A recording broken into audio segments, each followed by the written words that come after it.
దేవుడి దినమున మనతో మాట్లాడినట్లుగా వ్యర్థమైనది ఏది నీ దగ్గర ఉండకూడదని దేవుడు సెలవిస్తున్నాడు. వ్యర్థమైనటువంటి యొక్క స్వభావాలు మన యొక్క శరీరంలో ఉండకూడదని ప్రభు మనకు హెచ్చరిస్తూ ఉన్నాడు. ఈ వ్యర్థమైనటువంటి యొక్క స్వభావాలు మన యొక్క శరీరంలో ఉన్నట్లయితే మనమందరము వ్యర్థమైపోతామని దేవుడు మనల్ని హెచ్చరిస్తూ ఉన్నాడు.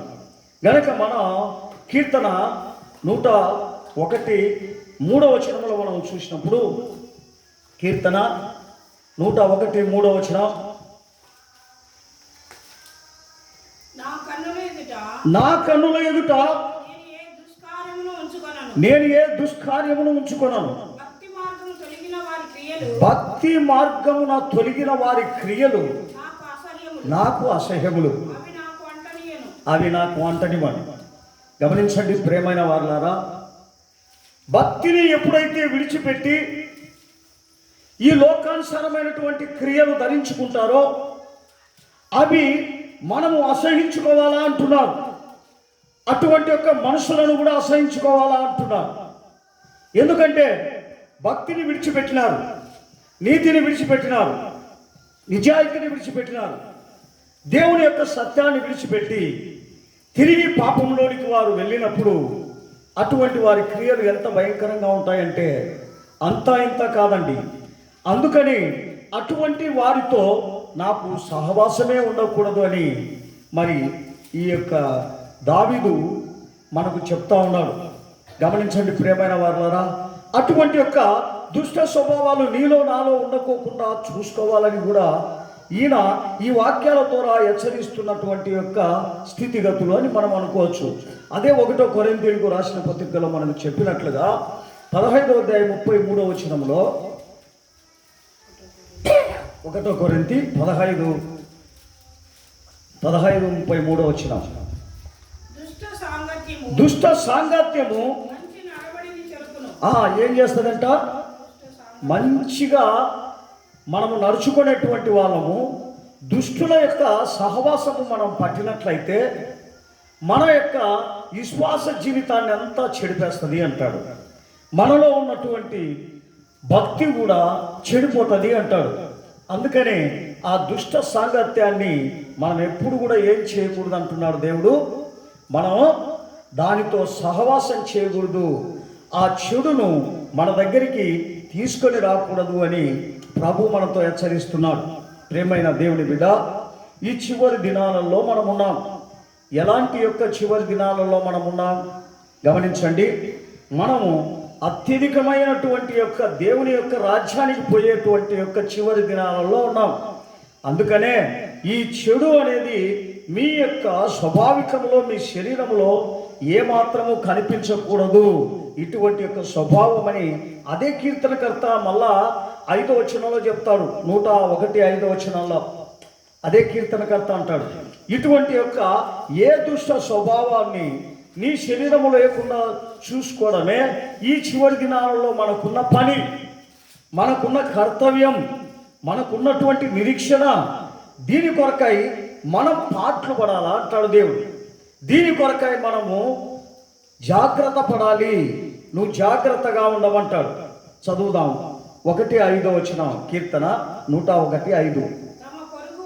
తన పొరుగు వారిని చాటున దూషించేటువంటి గుణాలు వారిని నేను వాళ్ళను చంపేస్తాను అంటున్నాడు.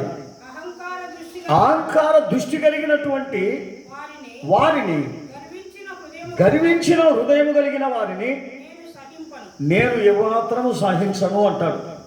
ఇటువంటిదే మనకు కూడా దేవుడు ఉండాలని హెచ్చరిస్తున్నాడు. దావీదు అంటున్నాడు, తన యొక్క పాపము నుండి, తన దోషము నుండి ఎప్పుడైతే యేసు ప్రభు దగ్గరికి వచ్చినాడో ఇటువంటి యొక్క బుద్ధులన్నిటినీ తొలగిస్తున్నాడు. ఇటువంటి యొక్క దేవునికి విరుద్ధమైనటువంటి కార్యాలన్నిటినీ అతడు తొలగించి మన ఎదుట కలంకము లేని యొక్క బిడ్డలుగా మార్చబడాలని అతడు ఉంటూ మనకు చెప్తున్నాడు. అతడు జీవిస్తూ మనకు చెప్తా ఉన్నాడు. గమనించండి ప్రియమైన వారులారా, ఇటువంటి యొక్క మరి బోధను మనము కూడా, మనలో ఏదైనా వ్యర్థత ఉందేమో, దేవునికి పనికిరానిది ఏదైనా మన దగ్గర ఉందేమో మనము చూస్తూ ఉండాలి. ఆ చెత్త ఎక్కడ ఉంది, ఆ పనికిరానిది ఆ మన యొక్క శరీరంలో ఎక్కడైనా ఉందా, అటువంటి యొక్క స్వభావం ఎక్కడైనా ఉందా, మనం చూసుకునేదే దేవుని యొక్క పని అయి ఉన్నది. దేవునికి స్తోత్రం. హల్లెలూయా. మనము దేన్ని చూసుకోవాలా? గమనించండి, డబ్బు చూసుకోవడం కాదండి, లేకపోతే ఆస్తి అంతస్తులు చూసుకోవడం కాదండి. ఏం చూసుకోవాలి? పైలోకములో మనము యుగాయుగములు జీవించడానికి మన యొక్క ప్రవర్తనను మనము సరి చేసుకోవాలా అంటాడు. ఈ ప్రవర్తనను సరి చేసుకునకుండా మనము అలాగనే ఈ స్వభావాలన్నీ అలాగనే పెట్టుకొని ఉంటే మనం వ్యర్థతలో ఉన్నామని అర్థం, చెత్తలో ఉన్నామని అర్థం. గమనించండి, ఆ వ్యర్థతను మనం తొలగించుకోవాలా అని అదే కీర్తన 15వ అధ్యాయము 3వ వచనంలో చెప్తాడు. అదే దావీదు చెప్తాడు, ఆ వ్యర్థతను తొలగించుకోవాలా అని 15:3వ వచనంలో ఆయన మనకు హెచ్చరిస్తున్నాడు. అట్టివాడు ఏం చేస్తాడంట? దేవుని యొక్క పరిశుద్ధుడైతే, దేవునికి భయపడేవాడైతే, దేవుని యొక్క ఆలోచన ప్రకారం నడిచేవాడైతే తన నాలుకతో ఎప్పుడు కొండెములాడడు. తన చెలికానికి ఎప్పుడు కీడు చేయడు. తన పొరుగువాని మీద ఏమాత్రము నింద మోపడు. చూడండి ప్రియమైన వారులారా, ఈ స్వభావము మన జీవితాలలో ఉండాలి. ఎందుకు? ఇది దేవుని దృష్టిలో వ్యర్థత, పనికి మాలినటువంటి యొక్క స్వభావం. వీటిని తొలగించుకొనడానికే దావీదు ప్రయాస పడినాడు. దావీదు తన యొక్క దుష్టత్వములో ఉన్నానని తెలుసుకొని తన దుష్టత్వం అంతా కడిగేసినాడు. కడిగి వేసి ప్రభుతో అంటున్నాడు, ప్రభువా, నువ్వు ఇంకా నా దగ్గర ఏదైనా అట్లాంటి చెత్త ఎదవ గుణాలు నా దగ్గర ఉన్నట్లయితే ప్రభువా కడుగున్నాను, హిమము వలె తెల్లగా కడుగని దావీదు వేడుకుంటున్నాడండి. ఈరోజు మన జీవితాల్లో మనము కూడా అటువంటి యొక్క వేడుకునేటువంటి యొక్క స్థితిలోనికే నీవు నేను రావాలి. ఆ స్థితిలోనే మనము నడిచేదానికి ప్రయాసపడాలి. అందుకని ఈ చివరి దినాల్లో తినడము తాగడము సుఖించడం కాదండి, మనలో ఉన్నటువంటి వ్యర్థతను తీసేసుకోవడమే దేవుని యొక్క చిత్తము అంటున్నాడు. అదే 50వ అధ్యాయము 20వ వచనం చదువుతాం. కీర్తన 50 20వ వచనం. 50 20వ వచనం. 50వ అధ్యాయం 20వ వచనం. నీవు కూర్చుండి నీ సహోదరుని మీద కొండెములు చెప్పుచున్నావు, నీ తల్లి కుమారుని మీద అపనిందలు మోపుచున్నావు. హల్లెలూయా. గమనించండి ప్రియమైన వారులారా, ఈ వ్యర్థత ఏంది? గమనించండి, మన సహోదరుల మీద మనం ఎప్పుడైతే నిందలు మోపడం, వారి మీద మనము అసూయ పడడం, అంటే మన సొంత సహోదరులే కాదు, ఎవరైనా సరే వారి మీద నిందలు కానీ, వారి మీద ఏదైనా తప్పిదములు కానీ, వారిని అనేది కానీ, ఇది దేవుడు నమ్మినటువంటి యొక్క బిడ్డలకు ఉండకూడదు. ఎందుకంటే ఇది దేవుని దృష్టిలో వ్యర్థత. ఆ వ్యర్థతను తీసేయి అంటున్నాడు. ఆ వ్యర్థమైన పదార్థము మన దగ్గర ఉంటే నీ శరీరం అంతా వ్యర్థమైపోతుంది. వాటిని తొలగించనే మనకి హెచ్చరిస్తూ ఉన్నాడు. గనక మనం అది గుర్తెరిగి వాటిని తొలగించేటువంటి యొక్క బిడ్డలుగా మనం ఉండాలి. ఎవరిని తొలగించేటువంటి బిడ్డలుగా ఉండాలి మనం? గమనించండి, ఎవరిని తొలగించేటువంటి బిడ్డలుగా? ఆ దుష్టత్వమును మనలో నుండి పూర్తిగా తొలగించేటువంటి యొక్క ఏముండాలి? గుణం మనకు ఉండాలి. దేవునికి స్తోత్రం. అప్పుడే మనము దేవుని బిడ్డలుగా మార్చబడడానికి సాధ్యమవుతుంది. ఈ వ్యర్థత అనేది మన దగ్గర ఉంటే దేవుని బిడ్డలుగా ఎలాగ మార్చబడతాం మనం చెప్పని చూద్దాం. అదే సామెతలో చెప్తాడు, 10వ అధ్యాయం 18వ వచనంలో చెప్తాడు. 10-18వ వచనం. ఇటువంటి యొక్క చెత్త అంతటిని పోగు చేసి దాని మూట కట్టి సముద్రంలో పారేయమంటున్నాడు. దేవునికి స్తోత్రం. అది కట్టించి నేను పారేస్తానంటున్నాడు దేవుడు. గనక మనం ఈ వ్యర్థతనంతటిని కట్టాలి, ఈ వ్యర్థతనంతటిని తీసేయాలి. చదవమ్మా, సామెతలు 10వ అధ్యాయము 18వ వచనం. అంతరంగమున పగ పగ ఉంచుకొనువాడు ఉంచుకొనివాడు అబద్ధికుడు, అబద్ధికుడు, కొండెము ప్రచురము చేయువాడు కొండెము పచురము చేయవాడు బుద్ధిహీనుడు. గమనించండి, ఇటువంటి యొక్క ఇదన్నీ దేవునికి ఇష్టమైనటియా? దేవునికి ఇష్టమైనది కానే కాదు. దేవునికి ఇష్టమైనది ఏదో మనం చేయాలా అంటున్నాడు. అందుకని దేవునికి ఇష్టమైన కార్యాలే మనము చేయాలి, కానీ దేవునికి ఇష్టము లేని కార్యాలు మనము చేసి మనం ఏం చేయాలి? దేవుని దూరపరుచుకునేటువంటి స్థితిలో మనం ఎప్పుడు కనబడకూడదండి. అందుకనే ఆయన అంటాడు, ఇర్మియాలో చెప్తాడు ఒక మాట, 6వ అధ్యాయం 28వ వచనంలో ఏం చెప్తాడంటే 6:28వ వచనంలో చెప్తాడు. ఇర్మియా 6:28లో వారందరూ ఏంటంట? బహుద్రోహులు, కొండెగాండ్లు, వారు మట్టి లోపం వంటి వారు, వారందరూ చెడగొట్టి చెడుపువారు. ఏమంటున్నాడు? కాబట్టి ఈ గుణాలు మన దగ్గర ఉంటే మనం ఎంత ప్రార్థన చేసినా, ఎంత ప్రార్థనలో ఉన్నా, ఎంత భక్తిని చూపించినా మనం వ్యర్థులమే, దేనికి పనికిరాం. అందుకనే ఆయన అంటున్నాడు, వారు ఒట్టి ఏం చేసేవాళ్ళు అంటున్నాడు?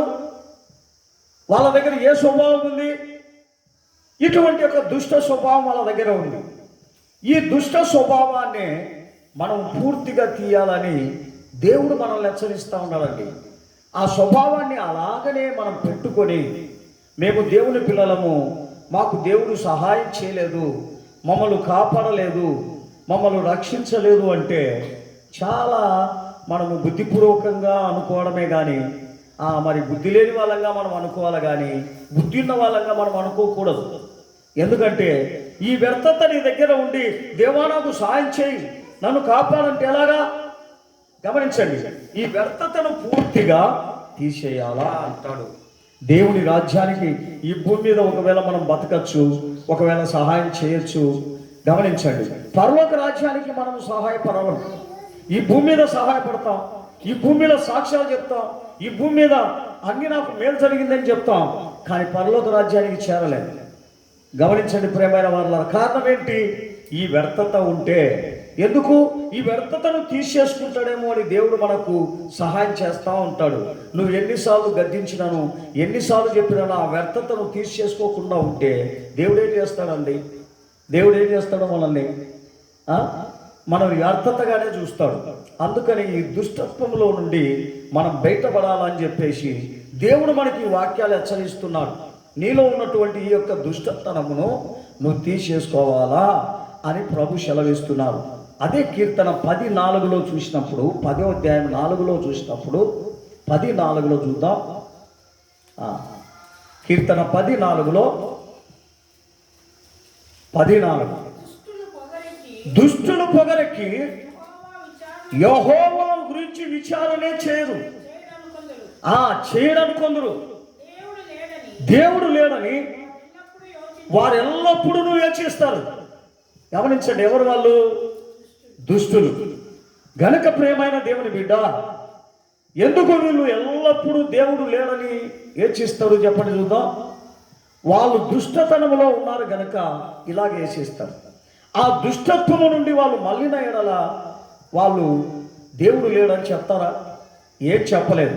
వాళ్ళు మళ్ళలేదు కాబట్టి దేవుడు మాకేం సహాయం చేయలే, మమ్మల్ని కాపాడలే, మమ్మల్ని రక్షించలే అని వీళ్ళు ఆ దేవుడి మీదనే తిరుగుబాటు చేస్తారు. దేవుడికి స్తోత్రం. ఇటువంటి వాళ్ళు ఎవరంట? దుష్టులు అంటాడు. దేవుడికి స్తోత్రం. అదే 18:27లో చెప్తాడు. అదే 18:27లో ఏం చెప్తాడు అంటే, మనలో ఉన్నటువంటి చదువు, శ్రమపడు వారిని నీవు రక్షిస్తావు, గర్విష్ఠులకు విరోధివై వారిని అణిచివేస్తావు అంటున్నాడు. చూడండి ప్రియమైన వారులారా, ఎవరికి విరోధి అవుతాడంట ఆయన? గర్విష్ఠులకు, అహంకారులకు. గమనించండి, ఇటువంటి వాళ్ళకంతా ఎవరు విరోధి అవుతాడంట? దేవుడే విరోధయ్యి వాళ్ళను అణిచివేస్తాడంట. వాళ్ళని ఎక్కిరానికుండా చేస్తాడు, వాళ్ళు ముందుకు పోలేకుండా చేస్తాడు. ఎందుకు? వాళ్ళలో గర్వం ఉంది, వాళ్ళలో అహంకారం ఉంది, వాళ్ళలో అతిశయం ఉంది. అందును బట్టి వాళ్ళని ఎక్కడ అనగదొక్కాలనో అక్కడ నేను అనగదొక్కుతాను అని చెప్తున్నాడు. అటువంటి యొక్క స్థితిలోనికి మనం పోకుండా చూసుకోవాలని మనకు హెచ్చరిస్తూ ఉన్నాడు. ఎందుకు? అది ఒక దుష్టలోకం, అది వ్యర్థలోకం అన్నమాట. అందులోకి నువ్వు చిక్కుకొనకుండా చూసుకోమని మనల్ని హెచ్చరిస్తూ ఉన్నాడు. అదే సామెతలు 6:17 మనం చూసినప్పుడు 6:17 సామెతలు 6:17 6:17 అవేమనగా ఏముంటుంది మనుషునికి? ఎప్పుడు చూసినా అహంకార దృష్టి, నాకేమి, ఎప్పుడు చూసినా అబద్ధాలాడేటువంటి యొక్క నాలుక, నిరపరాధులను చెరిపేటువంటి యొక్క చేతులు, అంతేనా? ఏముంటాయి? ఎప్పుడు నిరపరాధులు ఏమి ఎరుగని వాళ్ళని చెడగొట్టేటువంటి యొక్క గుణం. ఇటువంటి యొక్క గుణగణాలు ఎప్పుడైతే మన జీవితాలలో ఉంటాయో మనం దుష్టులము, దేవుని దృష్టిలో వ్యర్థులమైన మనుషులము. ఇది గుర్తెరిగి ఆ స్వభావాలను మన దగ్గర లేకుండా చేసుకోవాలనే ప్రభు మనతో ఏం చెప్తా ఉన్నాడు? ఈ మాటలన్నీ చూపిస్తూ మనకు హెచ్చరిస్తూ ఉన్నాడు. ఇటువంటి యొక్క స్వభావం నీ దగ్గర ఎక్కడా కనబడకూడదు, ఇటువంటి యొక్క బుద్ధి నీ దగ్గర చూస్తామంటే కనబడకూడదు అని ప్రభు మనల్ని ఏం చేస్తూ ఉన్నాడు చెప్పండి? హెచ్చరిక చేస్తూ ఉన్నాడు. 21:4 కూడా ఈ మాటలే చెప్తాడు. ఎందుకు చెప్తాడు? ఈ స్వభావం అంతా దేవునికి విరుద్ధమైనది. గమనించండి, ఈ విరుద్ధమైనటువంటి ఒక స్వభావాన్ని మన దగ్గర లేకుండా చేసుకోవాలని దేవుడు కోరుకుంటా ఉన్నాడు. చదువు. అహంకార దృష్టి, గర్వపు హృదయము, భక్తిహీనుల యొక్క క్షేమము పాపయుక్తములు. భక్తిహీనుల క్షేమం పాపం. గమనించండి, వాళ్ళు అనుకుంటారు మాకు కూడా దేవుడు ఉన్నాడు, మేము కూడా ఎంత సంపాదన చేస్తున్నామని. భక్తిహీనుల సంపాదన అంతా పాపం అంటాడు. గమనించండి ప్రియమైన వారులారా, ఎందు నిమిత్తం అది? వాళ్ళు పాపం చేస్తూ వాళ్ళ ఆశీర్వాదం అంటాడు.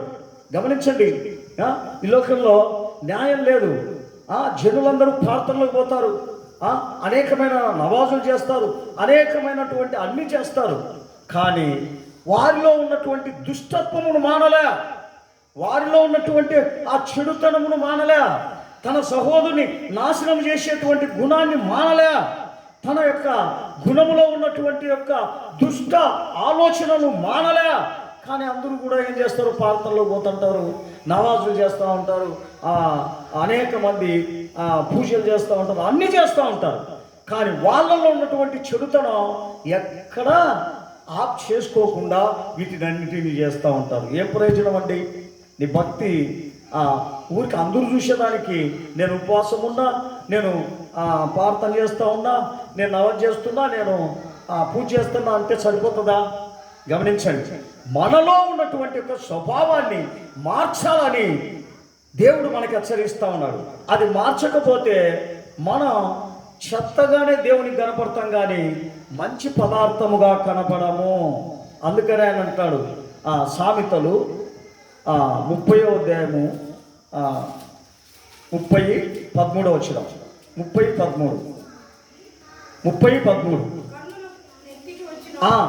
గమనించండి, కన్నులు నెత్తికొచ్చిన వారి తరము మనకు కనబడుతుంది. వారి కనురెప్పలు ఎంత పైకి ఎత్తబడి ఉంటాయో తెలుసా? వారికి ఎంత అతిశయము, అహంకారము, ఎంత భయంకరంగా వారి యొక్క స్వభావం ఉంటుందో తెలుసా? అటువంటి తరము కలిగిన వారు ఉన్నారు ఈ లోకంలో అంటాడు. అంటే దేవుని భయం ఉండదు, దేవుని ఆలోచన ఉండదు, దేవుని యొక్క చిత్తము ఉండదు. అన్నీ వారి సొంత చిత్తమే. వారు అనుకున్నవి నెరవేరితే దేవుడు, వారు అనుకున్నవి నెరవేరకపోతే దేవుడు కాదు. వాళ్ళు మూర్ఖులండి. గమనించండి, అటువంటి ఒక స్థితి కాదు మనకు ఉండాల్సింది. ప్రభువా, నెరవేరకపోయినా నువ్వు నాకు దేవుడవే, నాకు జరగకపోని నువ్వు నాకు దేవుడవే అనేటువంటి నిశ్చయత మన జీవితాలలో ఉండాలి. కానీ జరిగినప్పుడు దేవుడు, జరగనప్పుడు దేవుడు కాడనేది ఎంత దౌర్భాగ్య స్థితి అంటే అంతకన్నా భయంకరమైన దౌర్భాగ్య స్థితి మరొకటి లేదు. అందుకనే యెషయాలో అదే మాట అంటాడు, 2:11 చెప్తాడు. యెషయాలో అదే మాట అంటాడు. ఎందుకు? వీళ్ళ దగ్గర ఉన్నటువంటి యొక్క స్వభావమును బట్టి ఆయన మనకు హెచ్చరిక చేస్తూ ఉన్నాడు. ఆ హెచ్చరికను మన హృదయంలో ఉంచుకోవాలి.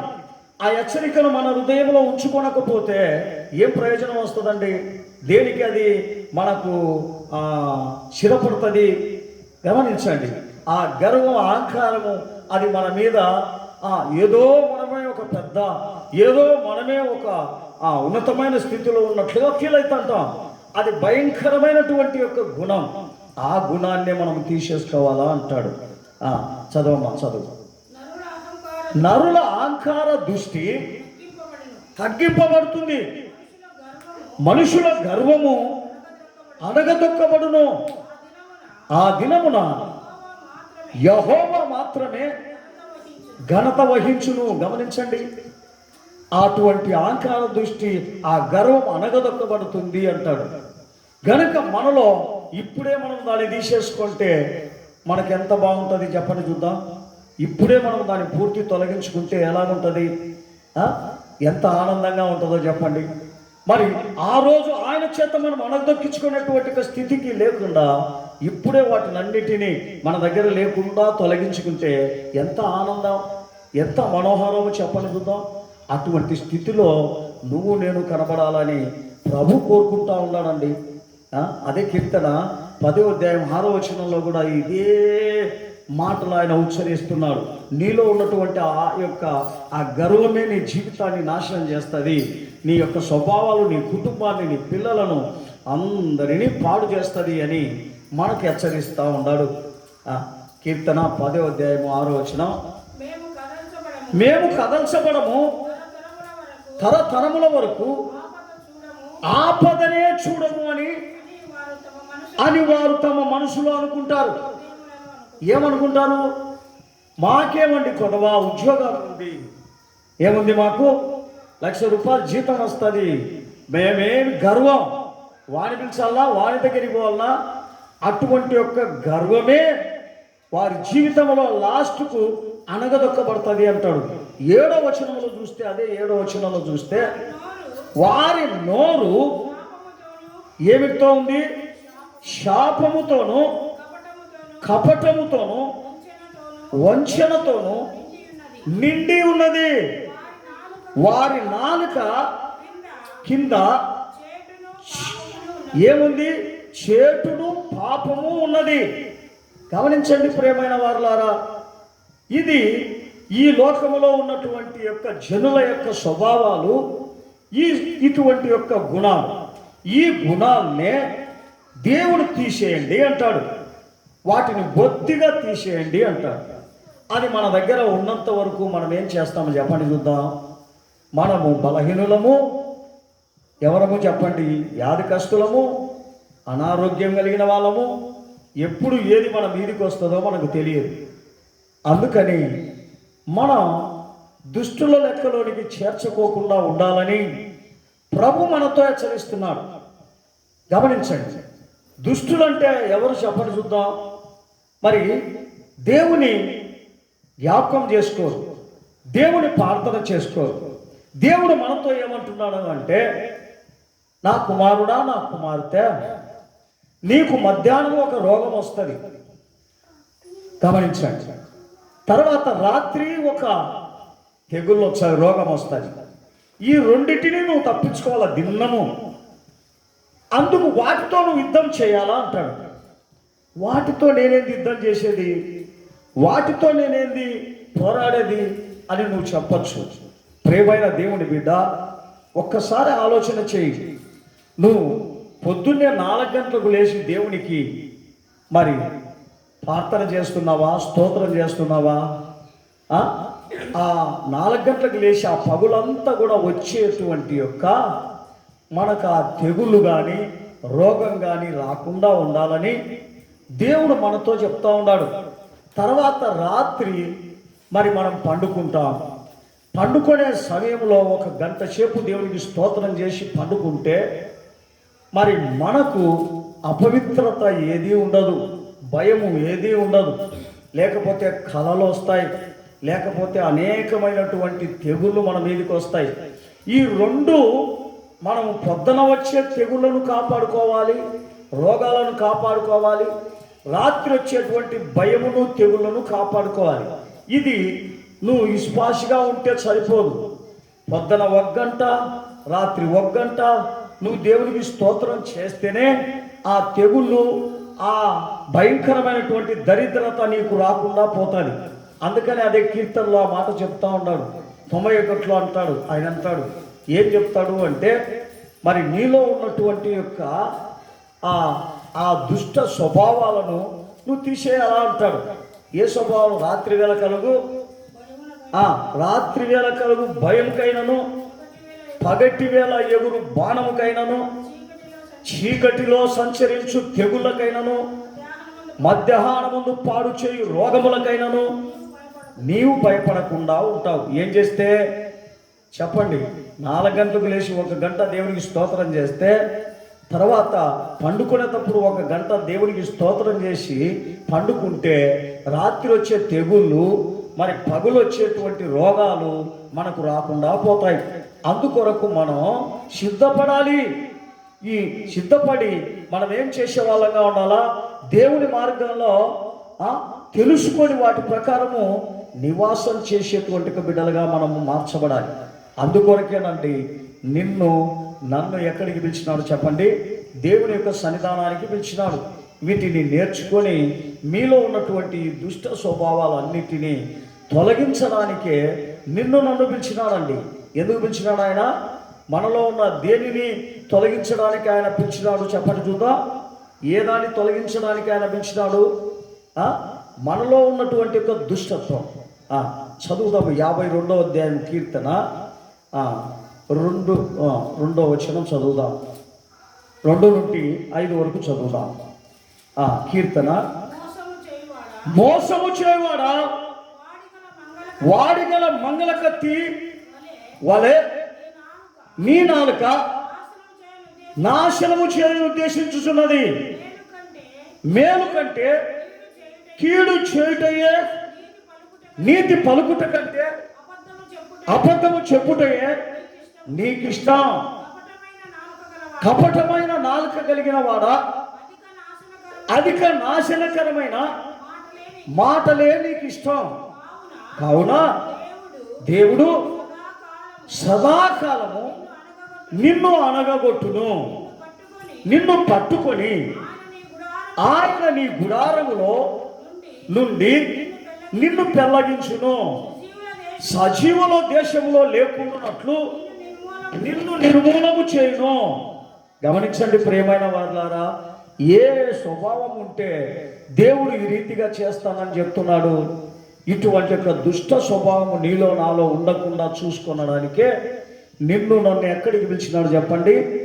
ఆయన సన్నిధానానికి పిలిచినాడు. వచ్చి నా మాటలను వినండి, నేర్చుకోనండి, వాటి ప్రకారము మీరు జీవించండి అని నన్ను ఎక్కడికి పిలిచినాడు చెప్పండి? దేవుని యొక్క సన్నిధానంలోనికి పిలిచినాడు. అదే సామెతల్లో మనం చూసినప్పుడు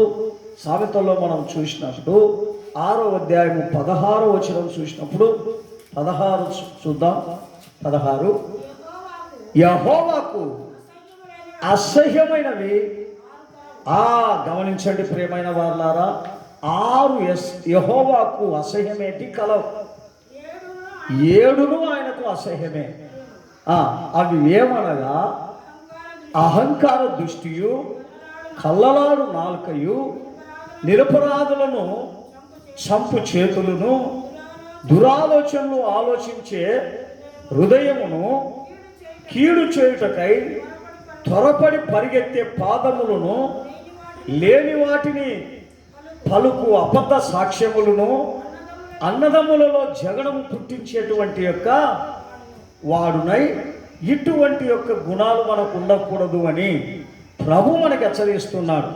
ఈ గుణాలు ఎప్పుడైతే మన జీవితాలలో ఉన్నాయనుకోండి, మనము దేవునికి సంబంధులం అవుతామా? దేవునికి ఏమాత్రమో సంబంధులము కానే కాము. దేవునికి స్తోత్రం, హల్లెలూయా. గనుక దేవునికి సంబంధులు కావాలంటే ఈ దుష్ట స్వభావములన్నిటినీ మనం కడిగేసుకోవాలి. ఈ దుష్ట స్వభావం లేకుండా చేసుకోవాలి. అదే కీర్తన 15వ అధ్యాయం చదువుదాం. మనము 15వ అధ్యాయము 1 నుండి 3 వరకు చదువుదాము. త్వరగా చదవాలి, ముగిస్తా, చదవాలి. యెహోవా నీ గుడారములో అతిథిగా ఉండదగిన వాడెవడు?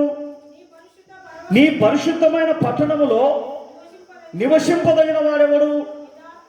గమనించండి ప్రియమైన వారలారా, యథార్థమైన ప్రవర్తన కలిగి నీతిని అనుసరించు వాడే, హృదయపూర్వకముగా నిజం పలుకువాడే అట్టివాడు తన నాలుకతో కొండెములాడడు, తన చెలికానికి కీడు చేయడు, తన పొరుగువాని మీద నిందనే మోపడు. ఈ ప్రకారము చేయువాడు ఎన్నడూను కదిలింపబడడు. హల్లెలూయా. గమనించండి ప్రియమైన వారలారా, ఈ స్వభావాలు మన జీవితంలో కనబడాలి. ఈ యొక్క స్వభావాలు మన యొక్క దగ్గర ఎక్కడ కూడా ఉండకూడదు. మనం ఎటు చూసినాను మన శరీరం పరిశుద్ధంగానే నిర్దోషమైనది గాను మనం కనపడాలి. మనం శాంతి కలిగిన వాళ్ళంగాను, మనల్ని ఎవరైనా చూసినప్పుడు వీళ్ళు దేవుని పిల్లలు, వీళ్ళ దగ్గర శాంతి ఉంటుంది, వీళ్ళ దగ్గర సమాధానం ఉంటుంది, వీళ్ళ దగ్గర నెమ్మది ఉంటుంది, వీళ్ళ దగ్గర ఎక్కడ కోపం కనబడదు, వీళ్ళ దగ్గర ఎక్కడ అసూయ కనబడదు, వీళ్ళ దగ్గర ఎక్కడ చూసినా కూడా ఏ చెడుతనము కనబడదు అని చెప్పుకునే రీతిగా మన విశ్వాస జీవితం ఉండాలి అంటాడు. అది మనకు లేకుండా ఉన్నట్లయితే మనలో ఇంకా ఏముందని, వ్యర్థత, దుష్టత్వము మన దగ్గర ఉందని దేవుడు సెలవిస్తున్నాడు. గనుక అందుకనే ఆయన పరిశుద్ధమైన పట్టణానికి ఎక్కదగిన వాడేవాడు? సత్యం చెప్పేవాడే, నిజం పలుకువాడే. ఆ నిజము, ఆ సత్యం నీలో నాలో ఉంటే ఇదిగో ఆయన యొక్క రాజ్యానికి మనం సిద్ధపడి ఉన్నామని దేవుడు మనకు హెచ్చరిస్తున్నారు. అటువంటి ఒక నిజం, యథార్థత మన జీవితాలలో లేకుండా పోతే మనం ఎక్కడ దేవుని పర్వతంలోనికి వెళ్తామండి? అది ఒక పరిశుద్ధమైన పర్వతం. అది ఎటువంటి ఒక పర్వతం తెలుసా? పరిశుద్ధంగా ఉండేటువంటి యొక్క స్థలం అది. ఆ స్థలానికి మనం చేరాలంటే మన దగ్గర ఈ వ్యర్థత ఏది లేకోకుండా చూసుకోవాలి.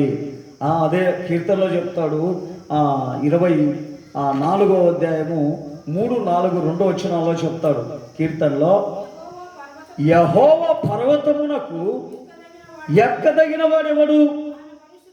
ఆయన పరిశుద్ధ స్థలములో నిలవదగిన వాడెవడు? వ్యర్థమైన దానిని మనసున పెట్టుకొనకయు, కపటముగా ప్రమాణము చేయకయు, నిర్దోషమైన చేతులు కలిగిన వాడును, శుద్ధమైన హృదయం కలిగిన వాడే ఉండువాడే. గమనించండి ప్రియమైన వారులారా, ఆయన పర్వతానికి, ఆయన రాజ్యానికి వెళ్తారు. ఈ నిర్దోషమైనటువంటి హృదయాలు, ఈ దుష్టత్వమైన హృదయాలు మన దగ్గర ఉంటే మనం పరలోక రాజ్యానికి వెళ్తామా? మనం ఆయన దగ్గరికి చూస్తామా? మొక్కం కూడా చూడలేవు. గనుక ఆయన అంటున్నాడు, అటువంటి క్రియలు, ఇటువంటి యొక్క స్వాభావికములు నీ దగ్గర ఏదైనా ఉన్నట్లయితే ఇప్పుడే వాటిని తొలగిస్తాము అంటున్నాడు. వాటిని తొలగించాలంటే మనం ఏం చేయాలి చెప్పండి చూద్దాం. మన మనసు మార్చుకోవాలి. గనక మన మనసు మారడానికి మనందరం మోకరిస్తాం. ప్రభువా, నా జీవితంలో ఇటువంటి ఒక స్వభావం ఏదైనా ఉందా? ఈ దుష్టత్వం నా దగ్గర ఏమైనా ఉందా? ఈ కపటమైనటువంటి గుణాలు నా దగ్గర ఉన్నాయా? ఇదిగో ప్రభా, నీకు విరుద్ధమైన కార్యాలు ఏమైనా ఉన్నాయా? మనం చూసుకుందాం. మనం ఆ శరీరాన్ని పరిశీలన చేద్దాం. ప్రభువా నాయన, ఉదయకాలం నుండి సాయంకాలం వరకు నా శరీరం పాపం చేస్తూ ఉందా, దోషం చేస్తూ ఉందా, కపటముతో ఉందా, అన్యాయంగా ఉందా, అక్రముగా ఉందా? నేను చూసుకోవాలండి. దయచేసి దేవునికి సమర్పిస్తా. దేవునికి అన్ని విధాలుగా సమర్పిస్తా. దేవునికి అన్ని విధాలుగా మనము వేడుకుందాం. అందరము సమర్పిస్తాం. ప్రైస్తలార్ ప్రైస్తలార్ ప్రైస్తలార్ ప్రైస్తలార్ ప్రైస్తలార్. వచ్చిన బిడ్డలందరినీ దేవుడు ఆశీర్వదించినట్లుగా దేని స్తోత్రం చేస్తా. వారికి ఉన్న బలహీనతలన్నింటినీ తొలగించినట్లుగా దేని స్తోత్రం చేస్తా. ఆయన కృపలో మనం ఎదగడానికి సాధించినట్లుగా దేనికి స్తోత్రం చేస్తా. చిన్న ప్రార్థన చేసుకుందాం. పరిశుద్ధుడైన దేవా, ఇదిగో నా తండ్రి, ఈ ఉదయకాలము చిన్న మందగా చేరి ప్రభా, ఇదిగో నా ప్రభా, నీ మాటలు తెలుసుకొని నీ చిత్త ప్రకారం జీవించడానికి ప్రభా, నీ సన్నిధానానికి మేము వచ్చినాము తండ్రి. మమ్మల్ని ఒక్కొక్కరిని ప్రభా నీ సన్నిధానములో ప్రభా నిందలేని వారును నా తండ్రి అసహ్యం అన్యాయము లేని వారు గాను పరిశుద్ధులుగా ప్రభా నీ ఎదుట నిలబడేటువంటి ఒక శక్తి బలమును ప్రభా మీరు మాకు దయచేయమని అడుగుచున్నా.